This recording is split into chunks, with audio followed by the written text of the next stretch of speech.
საერთოდ განსხვავებული არის პატარა კახის ატეკწება მინდა დავლიო. პატარა კახის რომელმაც აი ზუსტად ეს მხარე რომელიც იყო თერმოგლენგისაგან 8-ჯერ აწიოკებული და მიწასთან გასწორებული და არა მარტო თერმოგლენგისაგან რა თქმა უნდა ვისაც არ ეზარებოდა ხო რა თქმა უნდა მე ვინც ხელზე ჯდომა იცოდა და ხმლის ქნება ყველამ ჩვენ გამოგცადა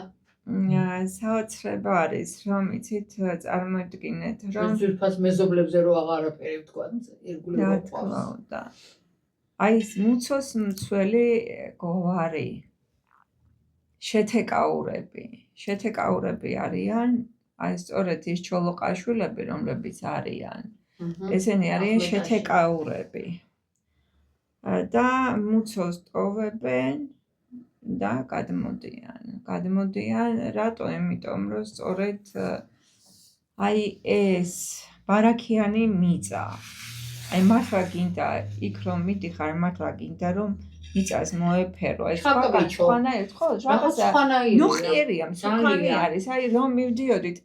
მძღოლს თხოვე გავაჩერებინე რომ ცოტა ხანი მეთქი გამიჩერე იმიტომ რომ იცით რა არის აი ვუყურებდი თვითონ ეზოებს ხახნო ეს რაღაცა ენით აღუწერელი არის რაღაცა სხვა ჯიში არის აი ის ვაზიც კი რაღაცა ის სხვანაირი არის აი კი გასაგები ხა გიორგი მეუბნებოდა იცი რა ფორმირებას როგორცაც მისცენ ვაზს ისე განვითარდება და როგორი ფორმირებაც არ უნდა მისცე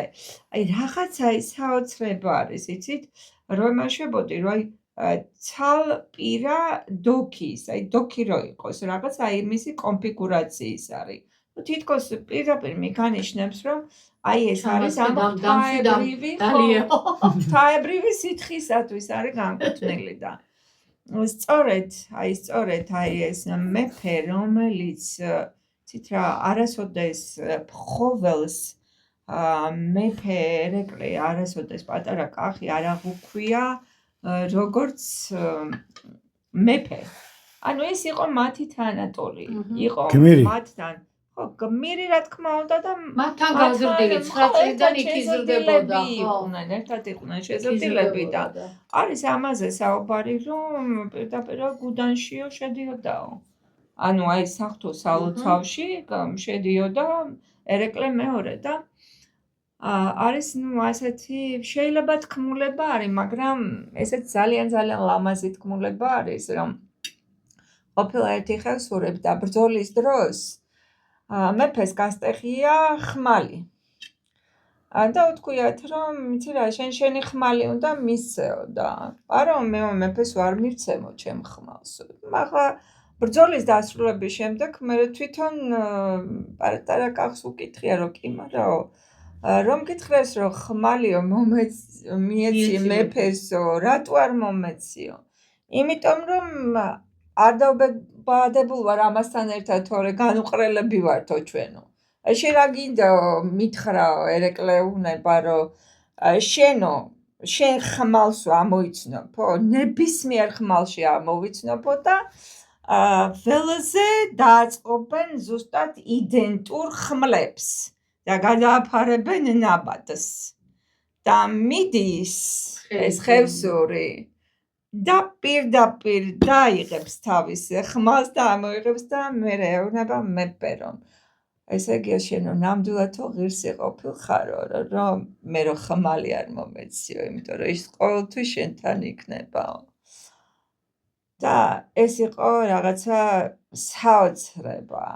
საოცრება ძალიან ბევრი მეფე გვყავდა ჩვენ მაგრამ აი საოცარი რა თქმა უნდა მაგრამ ნუ ერეკლეს ფენომენი რა ვიცი ჩემთან სხვანაირად შემოდის იმიტომ რომ იცით ყველას და ექიმი ურჩევდა წამეო ბულიონიო მეფეო და მარხოს ვერ გავტეხაო კაცი ყდებაო მარხოს ვერ გავტეხაო მე მინდა მისი სატვირთებო დავლი მარადამარად მისი გაიხარა წინასწარზე რო შემოთავაზა ირინა პატარა კახის მეფე ერეკლესი და მეფე ერეკლე მარტო ისტორიული გმირი კი არა მითოლოგიური გმირია გაღვთისმშობელი ყავს ქართველ ადამიანს რომ ერმის ძუძუ უწოვიაო წყალი უსვამს არგეთისა თიარძე უზოვიო ამდენად ერმის ძუძუს წოვება დაკავშირებულია ფარნავასთანაც მეფერეკესაც როგორც ღვთისშვილი ღვთიური ამბები ახლა ერთჩენი მეფერეკლე ერთი პატარა კახია ჯაჭვის პერანგი ჩააცეს გაქრა ხელი და გახია რატო გახია იმიტომ რომ როცა მე უფალე მიცავს ჯაჭვის პერანგი აღამჭირება და თუ უფალმა არ დამიცვა მაშინ ჯაჭვის პერანგი ვერაფერს ვერ მიშველის აი ეს იყო რომ ჯაჭვის პერანგი გახია და არა რომ თავის ძალა გამოაჩინა ის საუკუნე და ის დრო ცნობილია როგორც მეფერეკლეს დრო და მეფერეკლეს ჟამი ამბობს კიდეც წყემსი კაცი მეფერეკეს დროშია შორს გავირეკდი ძროხანი წავწოდი წავიძინებდი წავიფაებდი ჩოხანიო ამდენად მეფერეკეს დროს ადამიანს მოსვენებულს ეძინა მაგრამ ერთი ამბავი მინდა მივამატო ირინას ლამას ამბებს კაც დაიკარგება ცხენი მეფეს გაშლილი აქვს დიდი კარავი ბოდბეში ქიზეხში ღებულობს ყველა ადამიანს მომჩინებს და მივა ეს მომჩივანს თხოვნელი რომ ცხენი დამეკარგაო და აბა მოყევი როგორ იყო ცხენს დაკარგვის ამბავიო და დამძინებიაო და ცხენი მოუპარიათო და ხო შეგაიკასო საქართველოს მტრიანი ქვეყანა რომ დაგეძინაო აბა მოპრავდნენ რა იქნებოდაო და იმ ხედარმა უთხრა მეფე მე მეგონა მე რომ ეძინა შენ ფხიზლობდიო და ისე მოეწონა ეს პასუხი მეფერეკეს რომ თავის ხენი აჩუქა რა შეეხება ლამას თქმულებას რასაც მოყვა ირინა ეს რეალური ამბავია შეემთხვა ზაღლიკა ხიმიკაურს რომელიც ასპინძის ბრძოლაშიაც სახთა მეფერეკლეს და რომელზეც პოემა აქვს ვაჟა-ფშაველა და დაწერი ზაღლიკა ხიმიკაურის ხმალი ეს ამბავი გადმოცემული. სოფლიოს აუცებდნენ ეს ჭეშმარიტად რა მებრძოლები იყვნენ. ჭეშმარიტად მაგრამ აფრინავდნენ ხა იაპონელს და ჩინელებს და იმაზე რომ უყვირ. ამ საძებელს ერთი ლამაზი ამბავი მინდა მივამატო.